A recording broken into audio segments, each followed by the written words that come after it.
Champions ট্রফির squad থেকে বাদ পড়ার দিনে ধুমধারাক্কা ব্যাটিং লিটন দাসের। লিটনের মতো তামিমও যেন ভিডিও গেমসের কোনো ব্যাটার।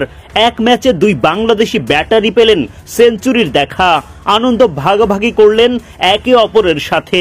ঢাকা ক্যাপিটালসের মালিক শাকিব খানের জন্য যেন নতুন মুভি মুক্তির চেয়েও বেশি আনন্দের একটা দিন।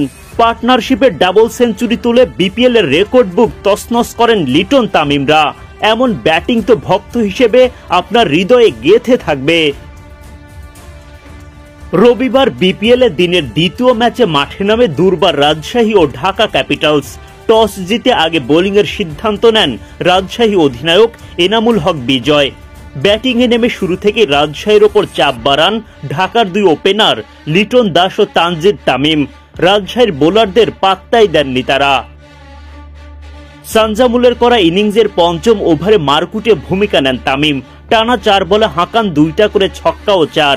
ওই ওভারে ঢাকা পায় 21 রান। অপর প্রান্ত থেকে লিটনও হাঁকান একের পর এক বাউন্ডারি। পাওয়ার প্লের 6 ওভার শেষে ঢাকা পায় 59 রান। পাওয়ার প্লে শেষ হলেও চলতে থাকে লিটনের পাওয়ার। সপ্তম ওভারে শফিউলকে 2 ছক্কা ও 1-4 হাঁকিয়ে তোলেন 18 রান। সাব্বির হোসেনের বলে ডিপ মিড উইকেট দিয়ে ছক্কা হাঁকিয়ে 50 পূরণ লিটনের।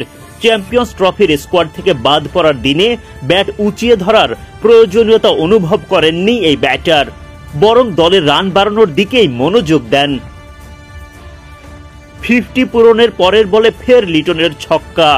ওদিকে তানজিদ তামিমও ছক্কায় গ্যালারি মাতিয়ে 50 পূরণ করেন। ব্যাট উঁচিয়ে দেন ভক্তদের অভিবাদনের জবাব। ইনিংসের 12তম ওভারে মেহরবকে পরপর 2 বার সীমানার ওপারে পাঠিয়ে সেঞ্চুরির দিকে এগিয়ে যান লিটন। শেষ পর্যন্ত দুর্দান্ত ব্যাটিংয়ে বাউন্ডারির সাহায্যে সেঞ্চুরিও তুলে নেন এই ওপেনার। পার্টনার তানজিদ তামিম বুকে জড়িয়ে নেন লিটনকে। সেঞ্চুরি হাঁকিয়ে এবার ব্যাট উঁচিয়ে ধরেন তিনি। অপর প্রান্ত থেকে তামিমও তাণ্ডব চালাতে শুরু করেন। তাদের জুটি পেরিয়ে যায় ডাবল সেঞ্চুরির ঘর। রেকর্ডের সরাসরি তাদের জুটিতে। প্রথমে ওপেনিং জুটি, এরপর বিপিএল ইতিহাসে যে কোনো উইকেটেই সর্বোচ্চ রানের রেকর্ড গড়েন তারা। লিটনের পর সেঞ্চুরি তুলে নেন তামিমও। মাঠে তখন খুশির জোয়ার। এমন রেকর্ড গড়া ওপেনিং জুটির ওপর ভর করে রানের পাহাড় গড়ে ঢাকা। ব্যাটিং ইনিংসেই তারা এক প্রকার পরাস্ত করে ফেলেন রাজশাহীকে।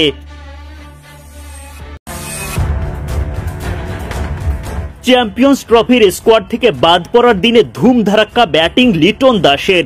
লিটনের মতো তামিমও যেন ভিডিও গেমসের কোনো ব্যাটার। এক ম্যাচে দুই বাংলাদেশি ব্যাটারই পেলেন সেঞ্চুরির দেখা। আনন্দ ভাগাভাগি করলেন একে অপরের সাথে। ঢাকা ক্যাপিটালসের মালিক শাকিব খানের জন্য যেন নতুন